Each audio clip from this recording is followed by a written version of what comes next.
আসলো সেই ঢেউ তুমি ঝাঁপ দিয়েছো, তুমি হারিয়ে গেছো, তোমাকে আর কোথাও খুঁজে পাইনি দুলা ভাই। আমি হারাইনি রে, আমি হারানো জিনিস না, শুধু তুই আর আমি না, এখানে যত ভাই বোন দেখতে পাচ্ছি আমরা সবাই গিয়েছিলাম কক্সবাজার।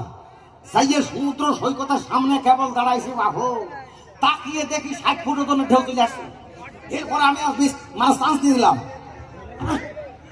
সাপ মেরে ঢের কার কথা শুনে ফেললাম।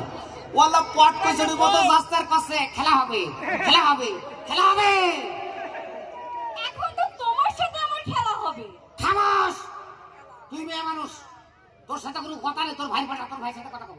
আরে দুলা ভাই আমার দ্বিতীয় নম্বর স্বপ্ন তো শুনবা। আরেকটা? হ্যাঁ, তাহলে কো। আমার তৃতীয় স্বপ্ন হচ্ছে দুলা ভাই তুমি না আমি না আমাকে তোকে বলবো। বলবি তো অবশ্যই, তুই যেভাবে বাদিয়ে ধরছিস মা বোন তো আমার দুইটোতে মারবে রে। না বাড়িতে বলি এই কথাটা। না হেন তো ক। ও দুলা ভাই ক। তুমি না আমি না আমাকে তোকে। থাক। এই হ্যাঁ, তুই চোখরা দেখে ঠিক পাইস না হারামজাদি। ক মানসি তুই ক, কি করিস? বলবো? আমার না লজ্জা করছে। তালি বাড়িতে কবি? না আমি এখানেই বলবো। অবশ্যই তোর খালুকে সামনেই ক।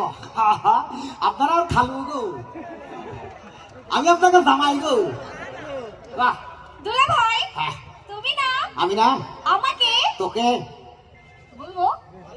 কথা যা কবু সামনা সামনি কবু, স্কুল করে ঘোরা পাশা কবু না। আচ্ছা বলেই ফেলি। বাহ দুলা ভাই হ্যাঁ, তুমি আমাকে মাঝরাতে এসে বিয়ে করে ফেলেছো। কি একটা শব্দের হিসাব কথা, আমার তো ডাউন করে ফেললো। এই হারামজাদি এমন করে মারবো আপনাদের চোখের সামনে, মা বোন বাড়িতে যখন ভাত খেয়ে শোবে না, শীত হয়ে যাচ্ছে মাইক থেকে। এই দাঁড়া ভাই, আপনাদের সামনে মারি তো আপনারা, ভাই আমার তোলে কি একটা হাত দিছে, হাত বাবা ভাই, ভাই এর তোলে কি একটা হাত